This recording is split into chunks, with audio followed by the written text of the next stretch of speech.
Hey, the Criterion Flash sale is happening! 50% off!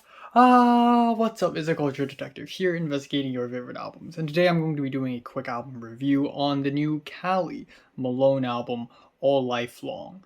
So, ambient artist, holy, minimalist, musical, auteur, organist from Denver, Colorado, Malone is back with a new album, All Life Long. And she's an artist that you probably have never heard of. If you have, well, congratulations, you're in the 1% of the 1%. But a couple years ago, I reviewed her last studio album, Human Torch, which is this very fascinating drone ambient album that is simultaneously somber and sad, but also at the same time very spiritual and meditative. And now we have another helping of sad, meditative, spiritual, ambient music from yours sincerely, Malone. And it's hilarious because she's in her late 20s, maybe she's 30 right now, and looking at the album cover, you would think that this is some kind of singer-songwriter album or maybe even pop, but then you hit the play button and you're going to find out that the entire album is just church organs and church choir vocals. And it's unlike Human Torch, which is noisy and muddier, this album, All Life Long, is so much more clean and spiritual. It really sounds like soundtracks to church like it sounds like a soundtrack to like a church sermon or something. In fact, this really reminds me of the album Music for Church Cleaners, which is this really weird church ambient album that sort of gained traction in the mid 2010s. But it's actually very interesting because Callie Malone started making these types of ambient music since she was only 22 years old. And I'm 21 right now.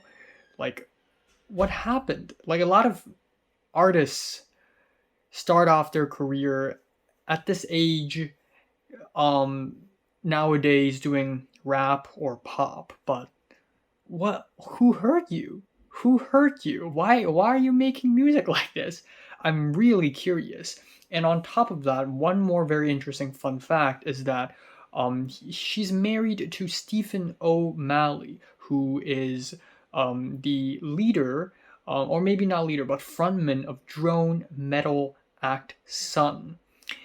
And yeah, I have several questions, to start off. The genre of Sun and Callie Malone's music, while they're both drony and ambient, they're also at the same time kind of opposites of the spectrum, which makes whatever this album is even more interesting to listen to. Also, this thing is 1 hour and 18 minutes long. It is huge and might be to its own fault, because while I really like a lot of the musical textures and the sound plays on this album, it is a little bit too long and repetitive. But I still have to admit, this is a really fascinating album and it has some really good stuff in it. There are essentially two types of tracks on this album. We have organ ambient tracks, which is a majority, and then we have tracks that are church choir singing, and they all feature this person, Etienne Ferchau, who I don't really know who it is, but on rateyourmusic.com it is credited to a different person. On Spotify it is credited to this person, but on Rate Your Music it says otherwise, so it's all a little mysterious. But those choir tracks include the album opener, Passage Through the Spheres, which is very cold and solemn and melancholic. I feel like I'm stuck in 8th century Scandinavia, a poor old man in a harsh, snowy winter. Meanwhile, the Vikings have just pillaged my village. Then we have Slow of Faith, which is so much more somber and cinematic. We also have the title track, which is beautifully dark. There's title track for voice, and then there's title track for organ, which is easily my favorite track on the entire album. This track is insanely sad and might I even describe it as dark. The organs are dejected and pained, and it sounds like a soundtrack to an art house horror film that is set in the medieval ages or something. In fact, the more I listen to this track, the more I'm like, man, Andrei Rublev could have used some of this music.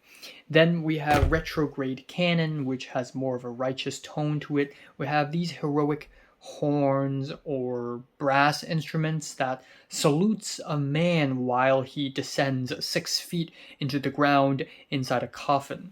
The track Fastened Maze also includes collaboration with Stephen O'Malley, and it is an 11-minute long track that really tests your patience. Immediately after that, we have No Sun to Burn, which is 10 minutes long. There's an organ version, and then there's the brass version, and both of these are also not too bad. Moving Forward is a beautiful piece of drone that is both downtrodden and hopeful. It sounds like the musical equivalent of Light Breaking at the Dawn. And then the album ends off with The Unification of Inner and Outer Life, which is, again, such a metaphysical, philosophical title. It kind of reminds me of the album titles of Liturgy a little bit, but Liturgy is a little bit more quirkier and more hardcore. But this is a 9.5 minute long closer, and it just leaves you so empty and hollow simply because it's so plain of an ending. So yeah, while I wouldn't say I would constantly listen to music like this, and I don't think music like this would benefit me all that much in terms of, just putting me in some kind of mood, unless I want to, be in a spiritual mood or something. But it's still an absolutely fascinating piece of music, and I wish more people would find out about this album. And yeah, feeling a strong 7 to a light 8 out of 10. So have you listened to new Malone? Comments below, let me know. Subscribe if you want more. Thanks for watching.